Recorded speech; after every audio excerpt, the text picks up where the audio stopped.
Hello, everyone.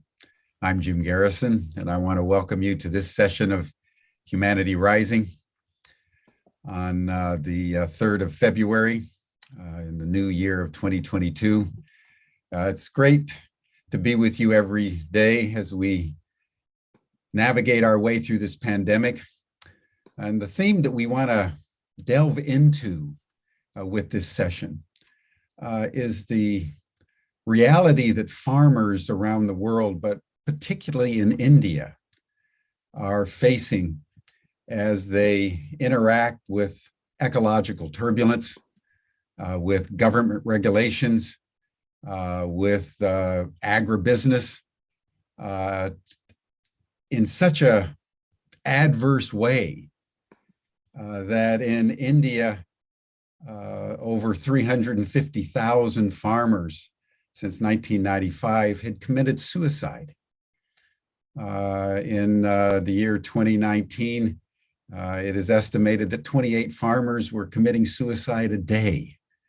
You know, as we think about climate change and we think about rising ecological turbulence, we think of storms, we think of melting ice caps, we think of fires, and oftentimes we forget that the group of people around the world that produce our food, that till the soil, that are the closest to the ecology in many ways, because they have to work with the earth, are falling victims in increasing numbers to the turbulence that climate change is exacting on the planetary systems.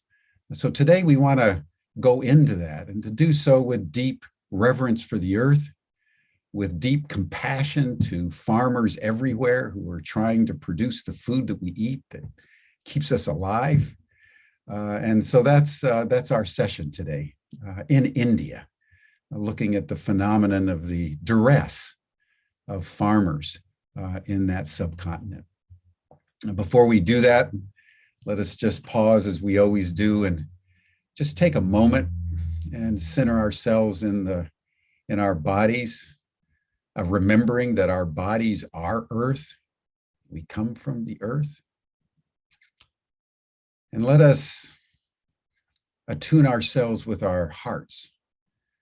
Just for the next minute, listen to our heartbeat. Let us feel each other through our hearts. Let us feel the earth. Let us reach out empathetically to all the farmers that in this trying time produce all the food that we eat, and without which human life wouldn't survive.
Oh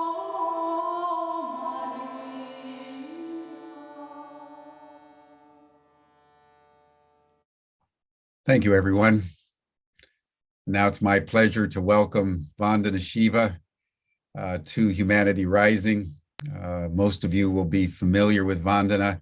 She's been on our programs multiple times, and she's appeared in fora all over the world for many, many years. She's been a tireless activist and campaigner, I would say most fundamentally for the earth and for the way human beings have to align themselves with the earth.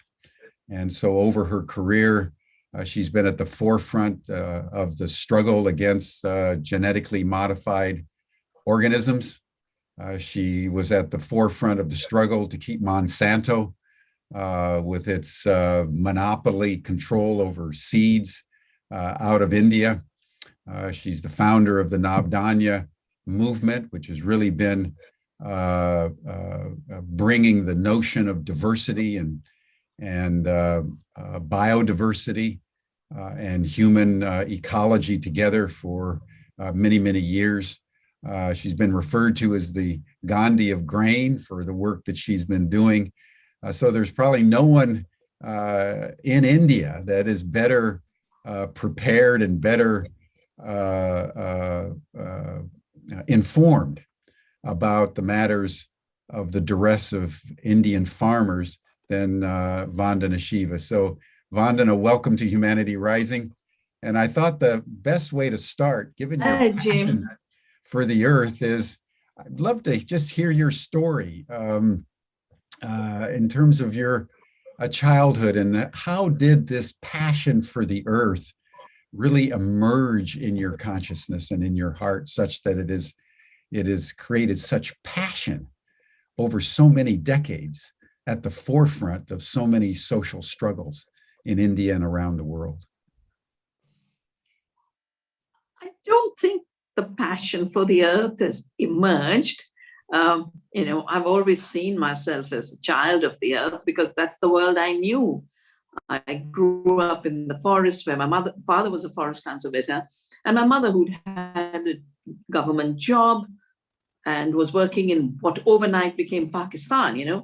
Every empire divides and rules, and we are being divided and ruled very efficiently right now. For everyone who thinks someone else is the enemy, it would be nice to say divide and rule has been a constant. And our land was divided, and a line was drawn, and that side became Pakistan. And my mother got stuck there. So she came back to India as a refugee, to her own land as a refugee. And she said, I've broken every glass ceiling that a woman could break in her time. She went on to do higher studies, became an inspectress of schools. And she said, now I want to be a farmer. And she'd grown up in a family, and her father gave his life for girls' education. He was part of the freedom movement and part of the peasant movement. And they said, he said, as long as the girls are not part of the new, it will become free. We will never be truly free. So he started schools, and one school did so well, the girls wanted a college education. So he went on, and those were Gandhian days. Anyone for social work went on a fast. And he went on a fast, and my grandfather gave his life for girls' education. And my mother, of course, started a farm from scratch, and that's where we were, So the soil for me is where we played, going and getting the chickpea and the peas. It was food, it was farming, it was fun. For us, it was play. That's how I grew up, thinking about farming. And then of course, I followed the passion of my studies, which was physics, inspired by Einstein, and did my PhD in non-locality and hidden variables in quantum theory. But agriculture brought me back because of 1984, where Punjab, the land where the Green Revolution was first introduced, erupted in huge violence. 30,000 people were killed. 30,000, it's not a trivial number. And I had studied in Punjab. I'd done my MSc honors in particle physics in the university, and it was prosperous, peaceful. There was nothing like violence around us. So I told the United Nations University, I was doing a program for them on conflicts over resources. I said, please let me look at this. There's something troubling about what's going on. I don't understand what's happening, but please let me. And they gave me permission. And that's when I wrote this book called The Violence of the Green Revolution for the UN. And I want to read out for your listeners to understand the roots of the contemporary protests of farmers in India. This is what they're saying. And this would apply to any farmer anywhere in the world, any real farmer. If the hard-earned income of the people or the natural resources of any nation or region are forcibly plundered, the goods produced by them are paid at arbitrarily determined prices, while the goods brought by them are sold at high prices in order to carry this process of economic exploitation to its logical conclusion, the human rights of people or a nation are crushed. Then these are the indices of slavery, region or people. Today, we are slaves. We don't decide what seeds we'll use. We don't decide how we'll grow the food. We don't decide when the waters will come to our field. We don't decide what price we'll sell our food at. This is slavery. So 1984, within just the decade of the revolution, 20,000 had died clashes of that time. And I think the people who are 20 years old are the leaders today. Yeah, many of the children of people I've worked with over these many years. The next round came with globalization. You know, it wasn't for nothing that we created the International Forum on Globalization. And you used to have a forum, Jim, very important forum used to run in San Francisco, in New York, a forum for the, what did you call it? It was the State of the World Forum that we put together with Mikhail Gorbachev. State of the World Forum. I'll never forget that. 2 of its meetings. One, you know, I think it was New York, and I was talking of GMOs, and Gorbachev was there, and he said, we thought when we would open up, we would get the market, free market. Instead, we got the mafia, and we got the end of democracy. Yeah, and the GMO debate was very intense. And organization was created. We see the rules of WTO are going to make a mess. I've done this book. I could extend the logic, and this is, you know, soon after globalization, there were very few suicides then. I wrote this book, report for our parliament, Yoked to Death.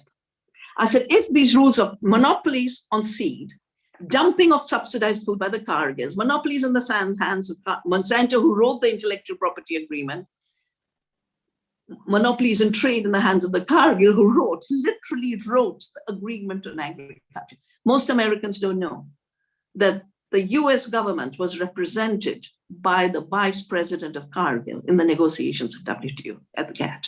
And then the third was another very, very strange law. It's called Sanitary and Phytosanitary Agreement.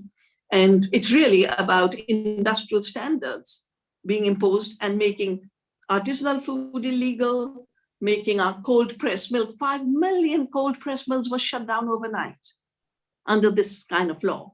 And we're still having to deal with these agencies who basically criminalize healthy food and impose industrial food. And that's one reason we have not just new infectious diseases, but we have the chronic non-communicable diseases that are making the mortality much higher in the COVID period. I did a paper in the beginning, 9.2% higher risk of dying of a COVID infection if you have diabetes, and 7.2% higher risk if you have cancer. All of them come from a bad food system. So when I did this book, I talked about the 3 aspects of the false narrative of industrial globalized food. One, that it produces more. It doesn't produce more. And you know, because this is literally contemporary debate again. And so this was FAO data showing how the smaller the farm, the more it produces. No, not along, because a small farm has something that the large farm cannot. It has care for the land. A small farmer cares for the land. And through that intensity of love and care, grows more food. That's what my life has been dedicated to over the last 3 decades, just counting and measuring and counting and measuring. Of course, working with farmers who basically, for them, agriculture is earth care. Agriculture is not production. The produce comes, and they're so aware that this is coming from the earth with their partnership. They see agriculture as service to the earth. And during these protests, one thing, I don't know how much it got communicated internationally, but 2 things that came out all the time. One was Dharti Ma, our mother earth.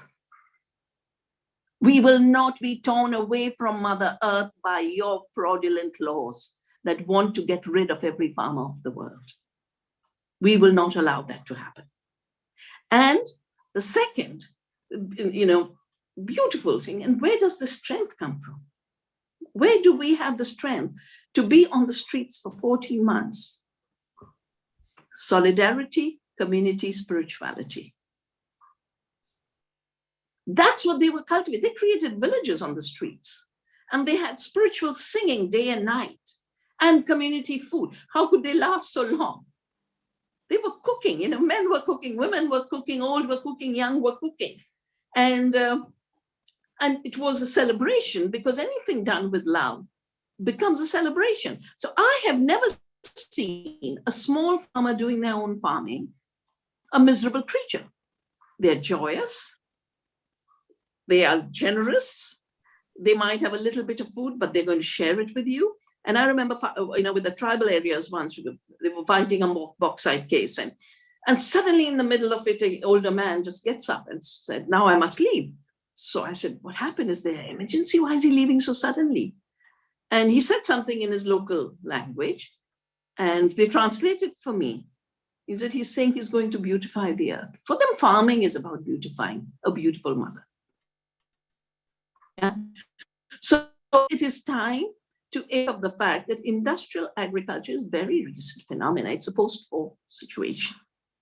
Mechanization took place in America because so much land had been grabbed from the natives that mechanization is the only way you could farm those large acreages. But chemicals really entered agriculture after the war, and every chemical has come from Hitler's Germany. Yeah, every chemical, IG Farben, Rockefeller, Standard Oil, IG Farben, Monsanto, Moby. And I always get amazed that here were armies fighting each other, and here were corporations producing poisons to kill human beings. And industrial agriculture's history is that thing. I've written about it in The Violence of the Green Revolution, in my book, Who Really Feeds the... I've done so much writing because the aggressive, false narratives of agriculture are so violent of the earth, they're so violent of farmers, they're so violent of our food, that every time a whole new round of narratives come, then we get busy. Right now, the big narrative is fake food. We grow mustard, we grow coconut, we grow sesame, delicious oils, Ayurvedic oils. They're Ayurvedic treatment. We've never had harm from oils till industrial oils took over with solvent extraction, GMO soya, palm oil. And so now there's fake oil made in labs from cells saying oils are bad for you. No, not industrial oils are bad for you. Industrial agriculture is what's causing harm. And the reason farmers are committing suicide, because the costs of production have outstripped what they will ever earn for what they produce. The costs of production are now about 10 times more higher. So everyone is in debt. And most of the small farms and family farms have disappeared in America because of mortgage. And the same farmers are renting back land from the banks and the insurance companies to continue farming if they want to. So the landlords now are the banks and, of course, my dear Mr. Bill Gates, the biggest farmland owner of America. And we did a report last year because of the huge aggression of the philanthrocapitalists in every field. I'd done my book, Oneness versus 1%, earlier. But last year we did a book, and it's now being published in the US by Synergetic Press, called philanthrocapitalism and the erosion of democracy. And the new phase of fake food, more industrial farming is all in there. And it will be interesting for your listeners. But I think it's in farming, in good farming, in care for the earth, we have a solution to every problem we face: climate change, species extinction, chronic diseases, invasive diseases, infectious diseases. Why are we getting new infections from the forest? Because we're invading the forests. And all the research has shown that all the new infectious diseases, of course, the story of COVID is a little more complicated because it could have two routes, either from the wild or through a lab. And that mystery will get solved one or two, sometime or the other. But I don't study that field. But agriculture, I've dedicated more of my life to the practice of loving agriculture and the study of violent agriculture than I've given to anything else in my life. Yeah, the passion for the earth is the reason I do the work I do. Well, thank you for that overview. And let's start with the current situation with the Modi government and the protests and the laws that were retracted. Tell us a little bit more about sort of the politics of farming in relationship to the national government in India, say over the last 2 or 3 years, and why the protests became so powerful, such that even the Modi government was forced to back down. Just tell us that story. Okay. So first of all, these laws were actually framed by the world in 1991. And the world is exactly what the World Trade Organization, neoliberal trade-driven agriculture is all about. Why did the World Bank impose structural adjustment on us in 91? Because they financed the Green Revolution. 1/3 of the debt we had in 91 of $90 billion was World Bank driven debt directly for the Green Revolution, for chemicals, for dams, irrigation, the whole package, subsidies.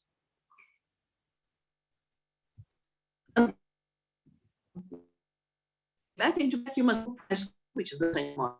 You must remove control, which market use regulated, and you must contract farming. So they'd already put this in the structure. And at that time, my life was totally monitoring what GATT is doing, what structural adjustment is doing. And we created a massive campaign in India, on the Indian People's Campaign against WTO and the World Bank. And our former Prime Minister, VP Singh, was the chair. And former ambassador to GATT, SP Shukla, was the convener. So it was really the top of India, saying we've got to defend ourselves from this corporate invasion and recolonization. We used to call globalization recolonization. And every time they tried, it's not that the laws were not brought earlier, they were brought, and every time Parliament would throw them out. They would be brought, essential commodities, they've been trying to dismantle it.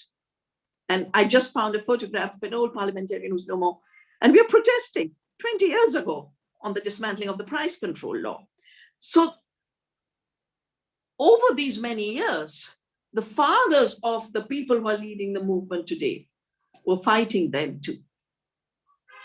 These were young sons who were growing up.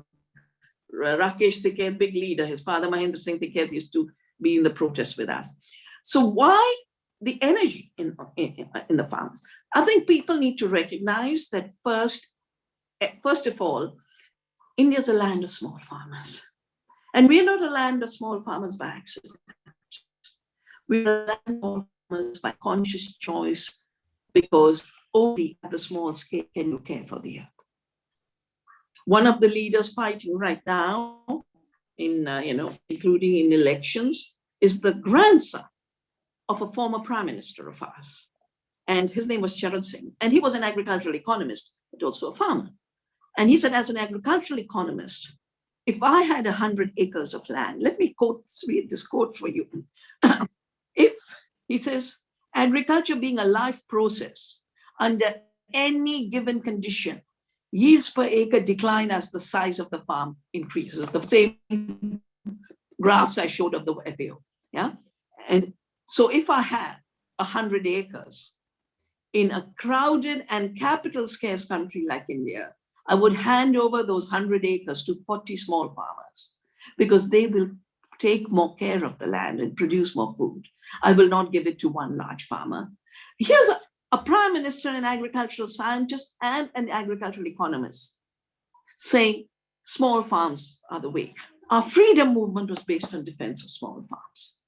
You know, the 1857 revolt against the East India Company was a small farmer revolt. And we threw out the East India Company. The fight against the British continued all of the late 19th century, all of the early 20th century. Was small farmers' defense of their land and a refusal to be alienated. And laws were passed that no matter how indebted a farmer is, a very closest, you know, my mother's mentor and my grandfather's close associate in the freedom struggle, he worked on a law, Land Alienation Act. No matter how indebted a farmer is, their animals, their house, and their land can never be alienated. So it's not an accident that all of northern India, land has been in the hands of owner cultivators. We never had landlordism here. Landlordism was in the east, where the zamindars were brought for rent collection. So by conscious choice, India has stayed the land of small farmers. And that memory of those movements were all over the protests of the Indian farmers. All the people who have shaped our history of why we must stay small in order to care for the earth and in order to be the givers of food. Yeah, Annadata, our farmers are called Annadata. So that's where it comes from, a cosmology. It comes from a political economy. It comes from a history.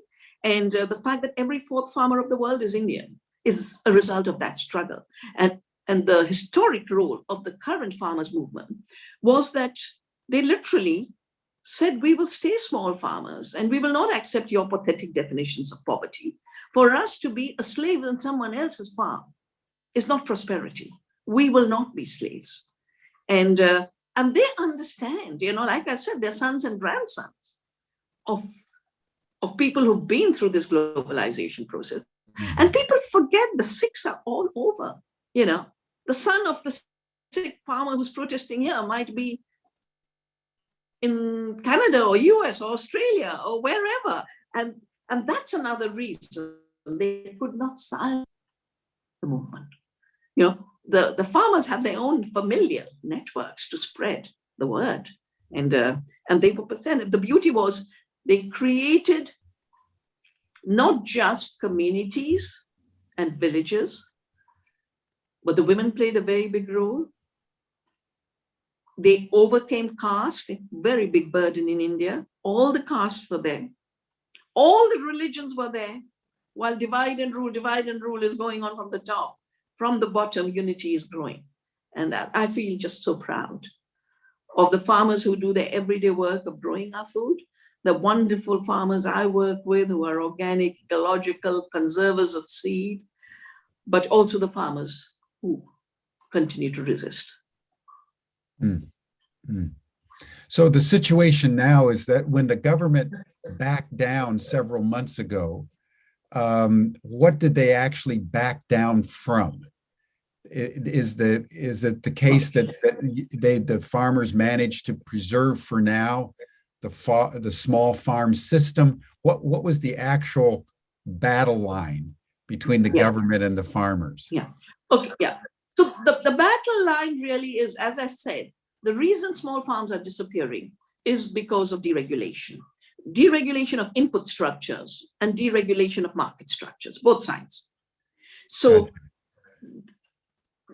in the deregulation of the market system, there are three things that secure a food system for a society. The regulation of prices, because we are in a world of exploitative, exorbitant, extractive prices. Yeah. My research is showing that, whether it be a Starbucks or it be a Walmart or it be an Amazon or it be a Cargill or it could be Conagra or ADM, what the farmer gets out of the concentrated, globalized trade system is 5% of the price the final consumer pays. So it's a 5% economy for the production sale. But meantime, those same companies are selling inputs. And those inputs are rising all the time because they're addictive inputs.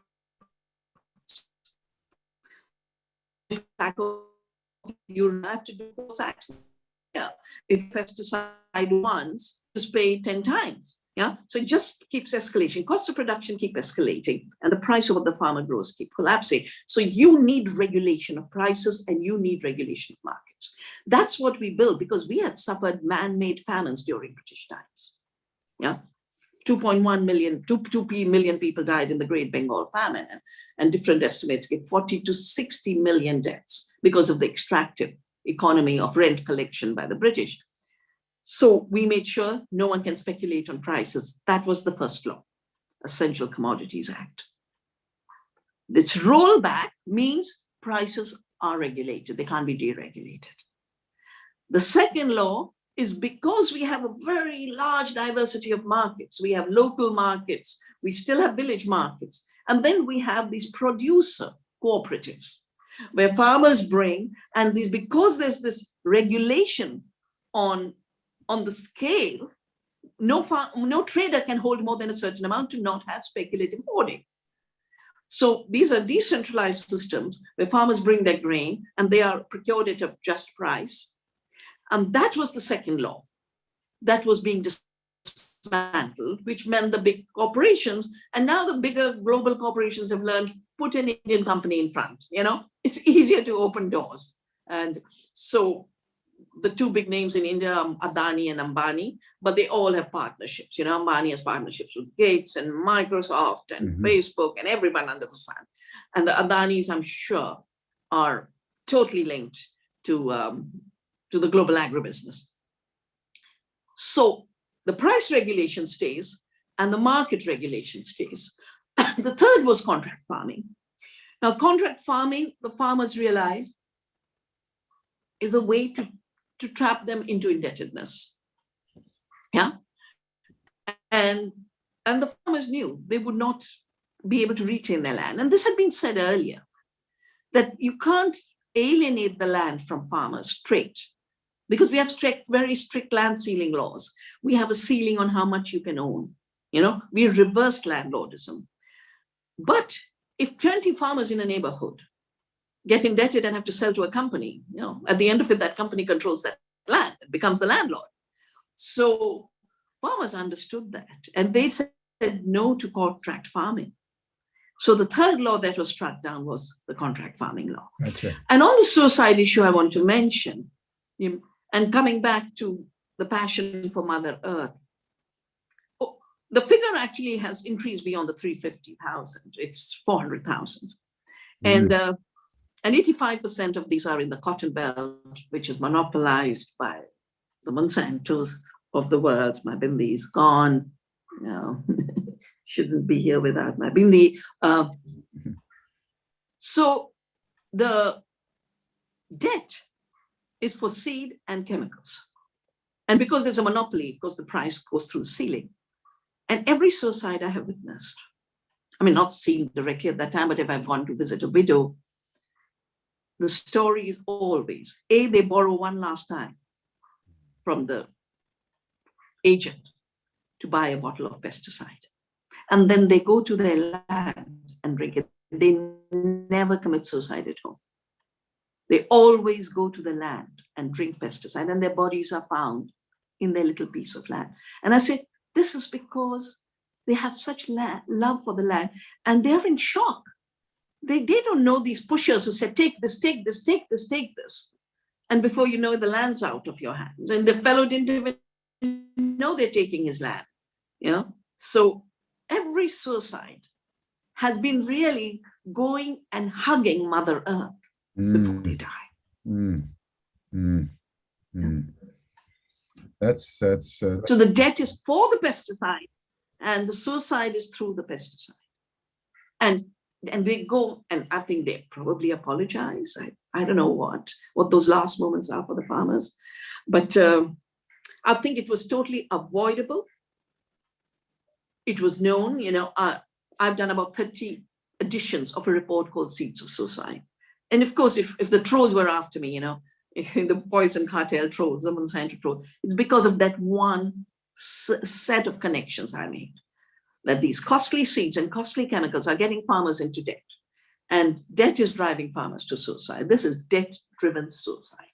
And the debt is caused by absolutely clearly identified costs.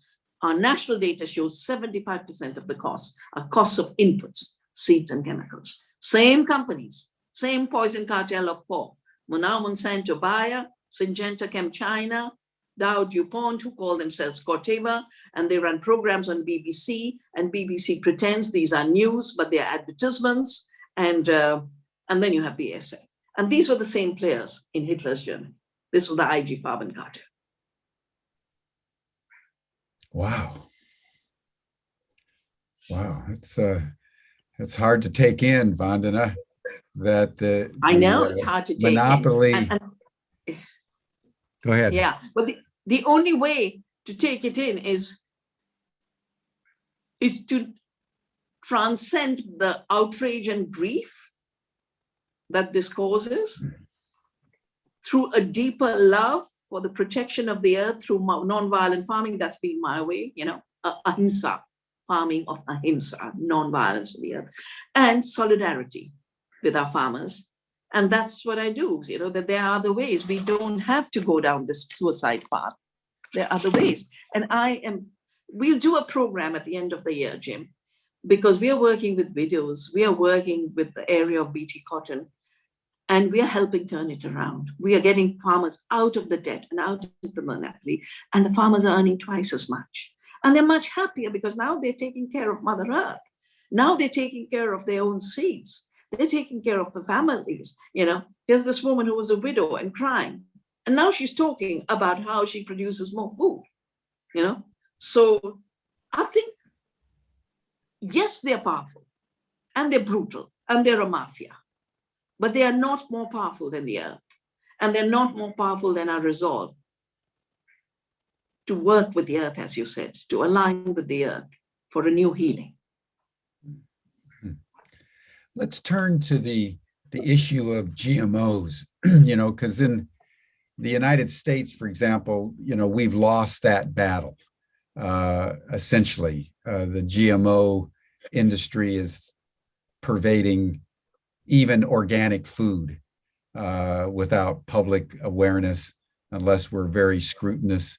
In Europe, they're still resisting, but the GMO lobby is getting stronger and stronger. What's the current situation in India? You've been at this particular battle line for decades. Would love to just hear the GMO story in India, and whether it's been a winning effort, or is it a gradual losing battle around the GMOs? Well, Monsanto entered India illegally in 1998. And we immediately started a Monsanto Quit India movement because, our freedom movement was about British quit India now. 1942, we told the British quit India, year of the Great Bengal famine. Because I'd been involved in both the International Biosafety Protocol and I'd been involved very much in how our laws on biodiversity and biosafety shaped, I immediately rang up our ministry and I said, here's this company advertising for their BT cotton seed, and did they take permission from you? And they said, no, they never came to us. And I rang up Agriculture Ministry. I said, did they take permission from you? They said, no. So I immediately filed a case against Monsanto, but also against our government for sleeping. I said, you have regulations. You should be controlling them. How can a company just enter your country and spread GMO seeds? So that case that I filed in January 1999 led to, Monsanto could not commercially sell till 2002. But because, in a way, I had to wake the government out from slumber, after that, everyone woke up to the fact that we had biosafety laws and people started to use these laws. So outside cotton, we have not allowed a single GMO crop. They tried a BT eggplant and a moratorium was put on that by our environment minister. And that wasn't allowed. So Mr. Gates sneaks it to Bangladesh, thinking, oh, one day they'll sneak it back. They tried a golden rice. We threw it out of India. At trial level. No, not even physical trial, at idea level. And Mr. Gates has taken it to Philippines, a golden rice that pretends to solve the problem of vitamin A deficiency and blindness, which is not one of the killer issues anyway. In any case, vitamin A deficiency is going down in the world. UNICEF's programs have been very good. But my studies showed that, ordinary sources of vitamin A are much superior to this golden rice. That if artificially added the vitamin beta-carotene, it evaporates. So you don't even have it sitting. And it's an absurd idea. That was put aside in Philippines now, but hasn't been able to spread in the world. They tried a GM mustard. That was stopped. Always with a combination of legal action and movement building. Right now, the Monsantos are trying to cheat and sneak in GMOs through trying to write new regulations. But because I've fought so many court cases, I have all the evidences of what was done by the government, what's allowed, what's not allowed. So we are waiting, if they do pass this regulation, which there are movements to stop it, we will take them to court again. So far we are GMO food free.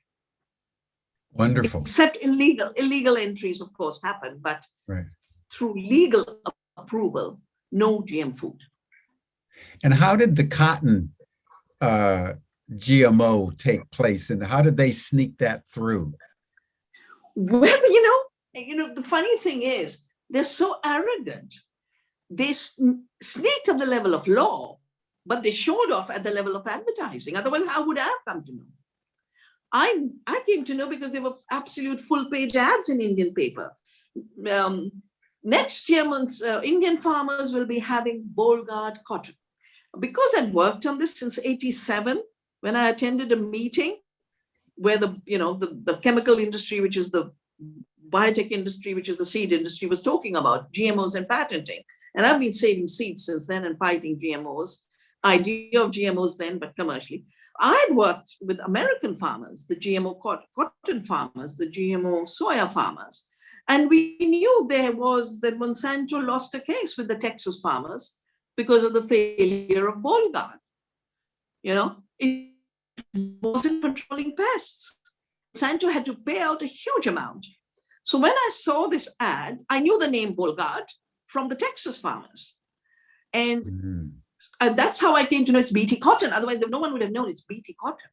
Yeah, Bolgard doesn't tell you anything, guarding the ball of the cotton. And so it was really the global experience I had that allowed me to be alert to what they were doing. And first thing we did then was find out where the trials were, which were illegal because they hadn't gone through the regulatory process. And we went to every place where the trials were happening. And literally, when our field workers would go to that place, after that, a fax would appear,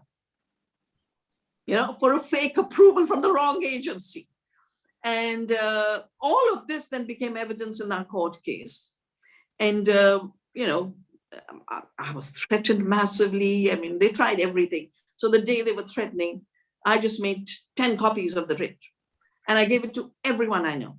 I said, if they prevent me from getting to the court tomorrow, please make sure this writ goes. And and because of this, in a way, the nation woke up.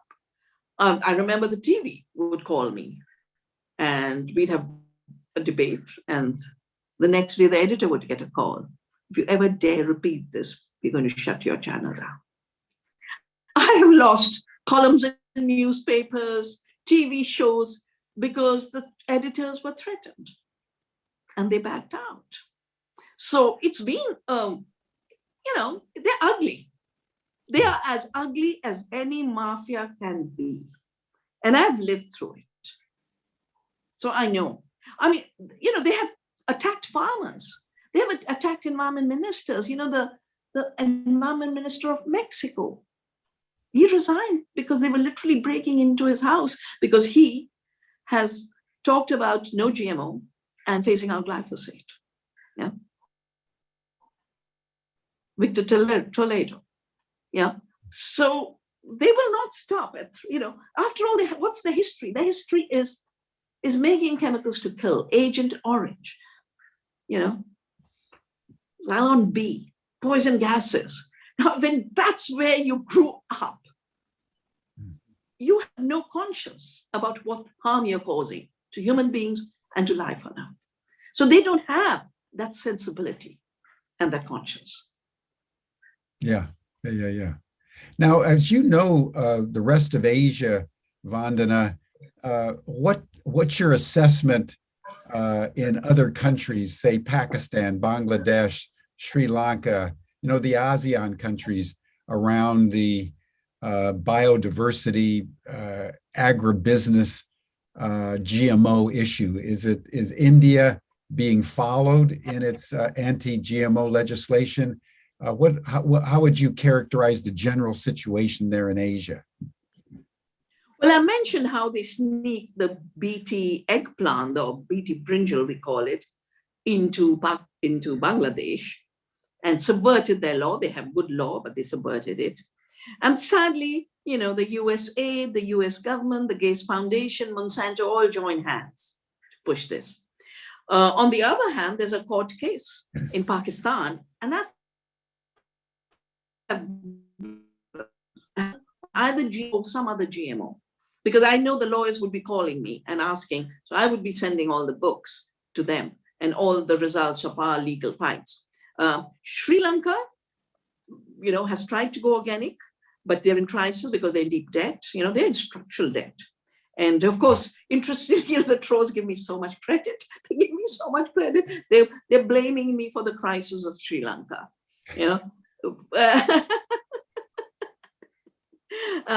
So Sri Lanka is very advanced in terms of wanting to shift its policy. In fact, any day now, we're going to have a group of agriculture scientists from the government come for training to us. Well, Maldives doesn't have that much agriculture. Nepal, there's been big fights, very, very big fights. Most, rice, except for the golden rice, there is no other GMO rice. And therefore, because most of Asian countries are rice growing and rice eating countries, they've been protected. But Indonesia, which was a soya, it's a tempeh country, all their soya is GMO now, not grown in Indonesia, but imported. And it's such an irony that soya is an Asian crop and it was always eaten fermented. Today, every Chinese, Japanese, Indonesian culture is having to import GMO soya, because of the trade routes, the so-called free trade and the dumping and the subsidies. Australia, there's been very uneven. There have been cases against farmers whose crops were contaminated. There are states that have banned GMOs, but it's an ongoing struggle, But when you think of it, that the first commercial GMOs, 92, the idea of GMOs for patents was the 80s, the WTO was 95. Given that most crops are GMO-free, Jim, there are only 4 crops that are genetically modified: corn, soya, cotton, canola. The rest of the food basket is GMO-free. There's so much to eat that's GMO-free. Second, outside a handful of countries, and Argentina and Brazil have been bullied to become GMO soya countries. That we're doing a new report on GMO on soya imperialism, and the problems now of the Amazon, GMO soya, the destruction of Argentina, which was the world's biggest wheat producer. They're standing in soup kitchens now. They're starving. exporting GMO soya for animal feed to Europe. So nothing makes sense. The agribusiness system makes no sense if you look at it through a rational lens. You look at it through pricing, totally chaotic. You look at it through the ecological footprint. 75% of all the world's ecological problems, industrial globalized food systems. 50% of the climate problems, greenhouse gases, from the production, processing, transport of industrial food products, which are also harming our health. So no matter which problem you look at, it comes from the system, which is not serving the planet, and it's not serving the farmers, and it's not serving the eater. And it is time we had a new unity. The earth, the producer, and the eater to become one, to say, for the earth, from the earth, for a healthy food system.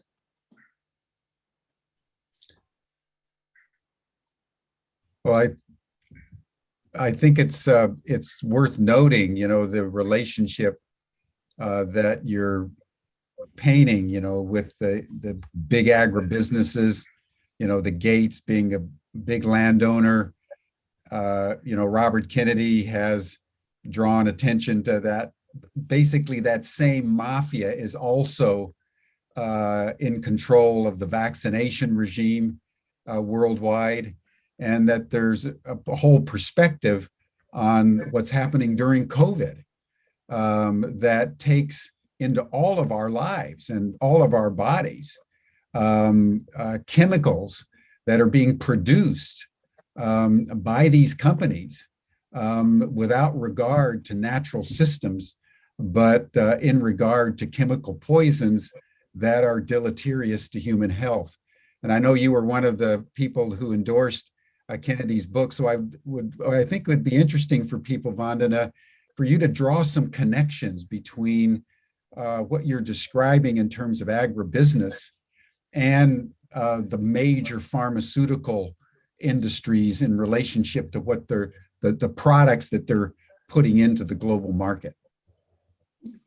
It's, Bobby and I have worked on many, many issues together. We've worked on the water issues. I've given keynotes to his water keepers conferences.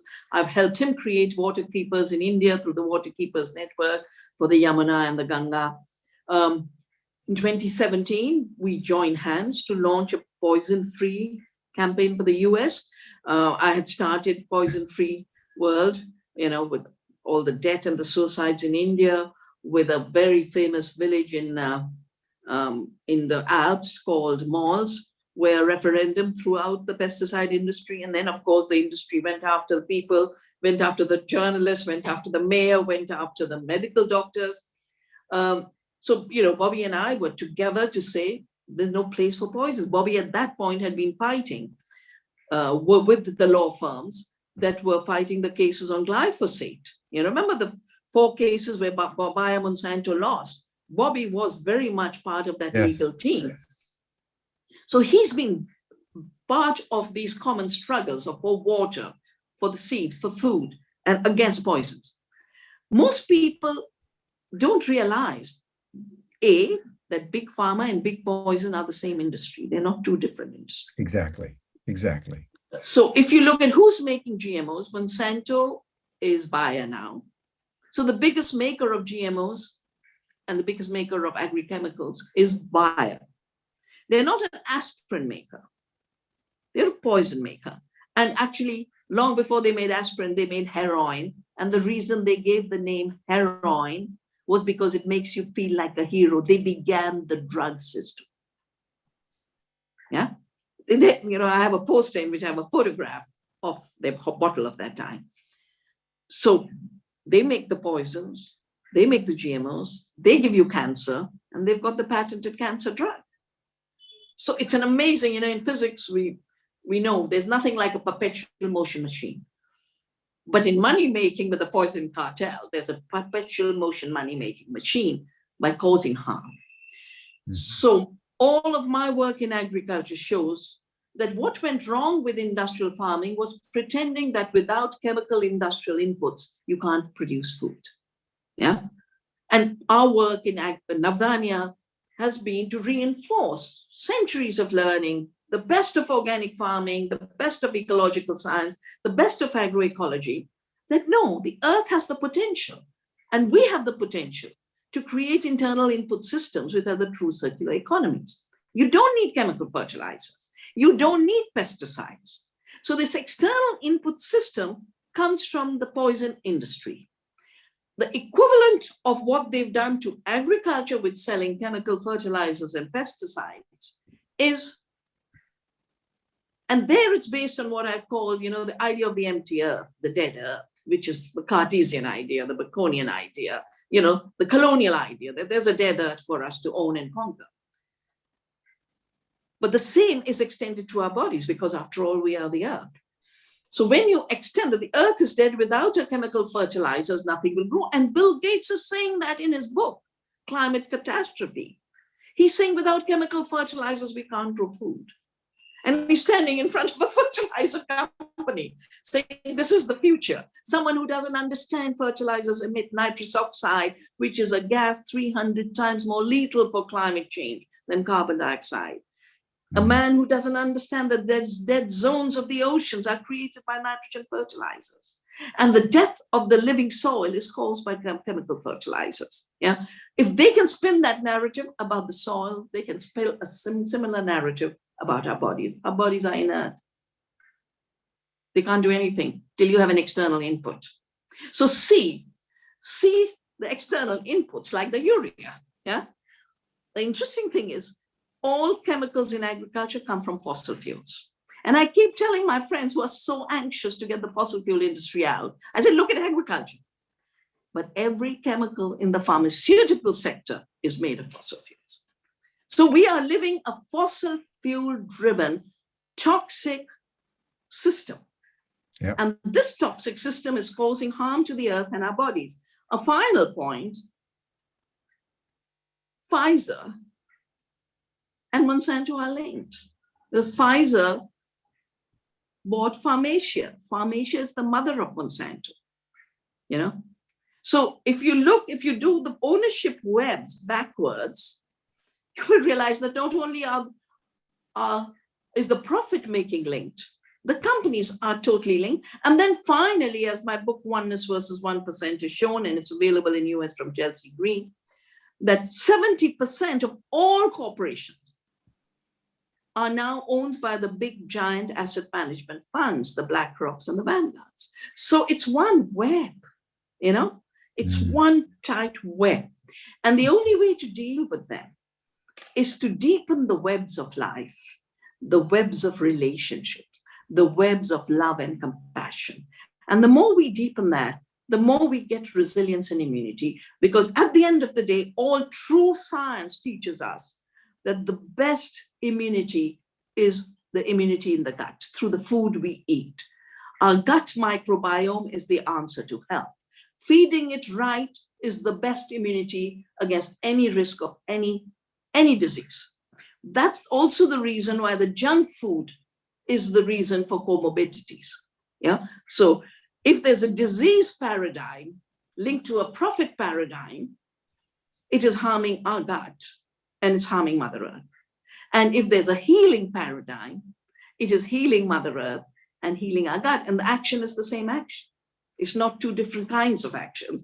And because we are part of the earth, we are not separate.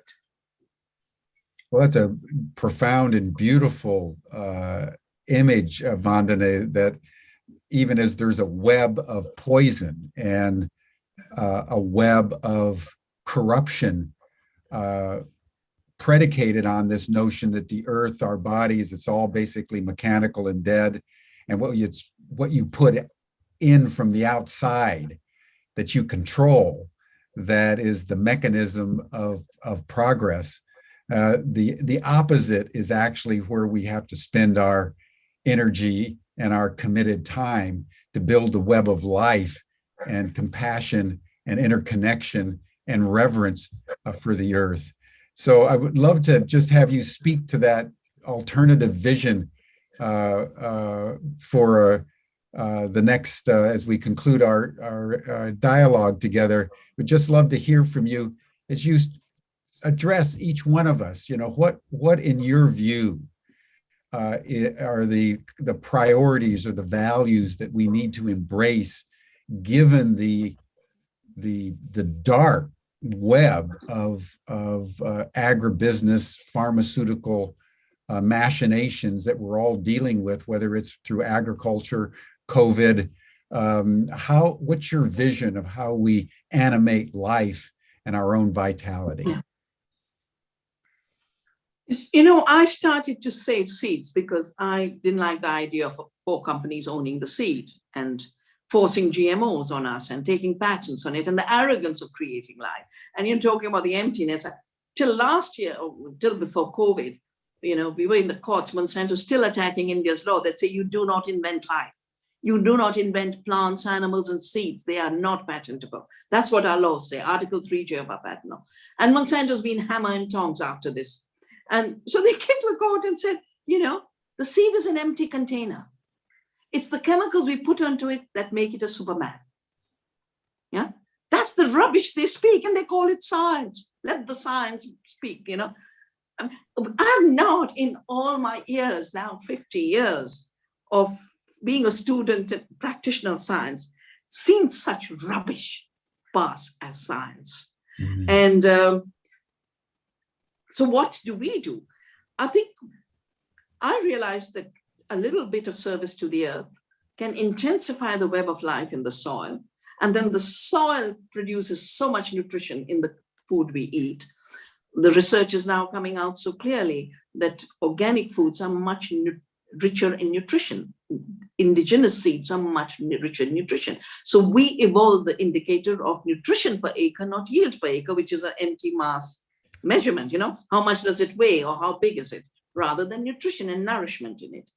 And the new research is also showing that if you serve the earth, you increase photosynthesis and productivity 5-fold. Just by love for the earth, we can produce 5 times more food for the planet. Now, those are the true miracles of life. Intensifying biodiversity, that's been our work in Navdanya. All we wanted to do was save seeds. And therefore, we told the farmers, grow more crops together, grow more diversity together. They grow more nutrition. But more than that, every storm, every flood, their crops survive because maybe one will be damaged, but they have 6 others that stood. So diversity is the principle of life, and diversity creates resilience through intensifying these relationships, of the web of relationship of life. And I have increasingly learned that food is the true currency. Food and energy are the currencies of what keep the world going. Food is what moves soil to plant to our gut microbiome. And therefore, we must now start looking at food not as a commodity, but as a currency of life-giving forces.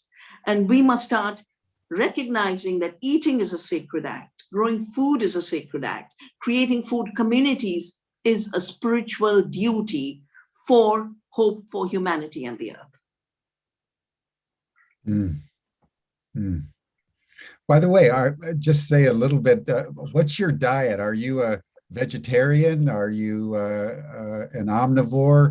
What kind of diet, for example, what kind of food do you think is optimal for people? Just to consider. I don't think anyone has a right to tell others what's optimal for them. I think our body should be our first teacher. Mm. I'm a vegetarian. While listening to my body, I never liked the smell of meat, Forget the taste. Forget the taste. I mean, you get the taste after the smell. And I just didn't like it, yeah? And I don't think anyone should be a food fundamentalist. I think we should be listening to the soil. We should be listening to our bodies. We should be listening to true healers. I think what the Ayurvedic physicians tell us, that food is the best medicine, is a very important lesson. And the one thing I have learned through deeper studies, not through my eating, is that the more diversity in your food, the richer your gut microbiome. 100 trillion microbes need a very rich diversity of food. Therefore, all this reductionist stuff that's GMO soya turned into meat one day, milk into one day, fish into the other day, that is still a monoculture of the mind. And it is still a very toxic monoculture of the mind. And therefore, grow diversity, eat diversity, share diversity. And just as a closing, just vision and statement at the level of spirituality, because I think, food is one level and it can be infused with spirit, but it's our spiritual pathway that is equally important in developing our well-being and our vitality. And I think everyone would welcome just hearing about the nature of your spirituality, because you're at the front lines of very seminal struggles, and it's through our spirit that we keep our strength and our optimism alive. How do you do that? What's your for one, being brought up in India, for being born in India, I feel very blessed that I was never victim to dualisms of all kinds. And then my quantum training helped me even more to never think in dualistic ways. And this mind-body separation and the spiritual material separation that are so artificial and really imposed just in the last few hundred years on humanity, they are not everyone's thinking. And even where they are the norm, they can be changed. So in fact, our texts talk about Annam Brahman. Food is spiritual. Food is the creator. So it's not that we put spirituality into food. It is what makes things go. But of course, if it's not toxic, because the toxic creates the destruction and the disease. My own spirituality is really this non-dualism. I was very blessed to grow up with parents who were deeply spiritual, but not at all, they avoided religion of the organized kind, like the plague, because they saw all the corruption in it. Yeah? And they were deeply spiritual. And I grew up at a time where the living spiritual leaders and teachers of India were alive, of our times. And my parents used to go on the weekends to the ashrams. And, we were 5, 6, 10 years old, we tied along. So, it seeped into us. And the, Anandamayi Mas and the Swami Shivanands and Mahesh Yogi was given his land for the ashrams where the Beatles came by my father, who was the forest officer there. He gave the rental lease, and gave him permission to set up his ashram. So we grew up in that atmosphere. And for us, it was not something you shop or anything. It was part of life. Yeah? And it's not that you retreat into spirituality. You have to live spirituality. That's why we talk of karma yoga, the yoga through action. That where every day, every moment, every choice, every thought, every act is about the right way, the right livelihood, dharma. Dharma, the right relationships and the right actions flowing through it. Beautiful.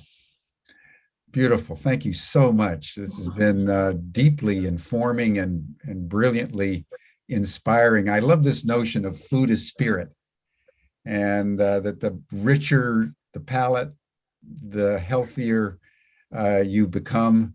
And we hold, as you're saying, in the non-dual way, that all is one and everything is interconnected with everything else. And at the center of that is our bodies, which are our spirit, and we're connected with the earth. And you really embody that, Vandana. And I just, every time we talk, I just deeply respect both the perspicuity of your intelligence and the unbelievable vastness of your heart in caring for all of us in our earth. So just thank you for being you. I just want to thank you for being you. Thank you for you being you. And thank you for being a friend. And thank you for going on 405 days, right? Yeah, we're in it for the long haul. We're in it for the long haul. And so thank you so much. Thank you, Jim, and to everyone. Greetings. Yeah. And then tomorrow, everyone, we are going to shift to the issue of 5G. You've heard that 5G is coming, this new internet capacity. But as we're hearing from Vandana in a different domain, there's a deep shadow side to 5G. And we're going to be talking with Gary Knoll, who's done over 30 documentaries on human health and well-being. And he's going to be talking about the implications of 5G internet. And that'll be our session tomorrow. But thank you, Vandana, for your thoughts and your wisdom today.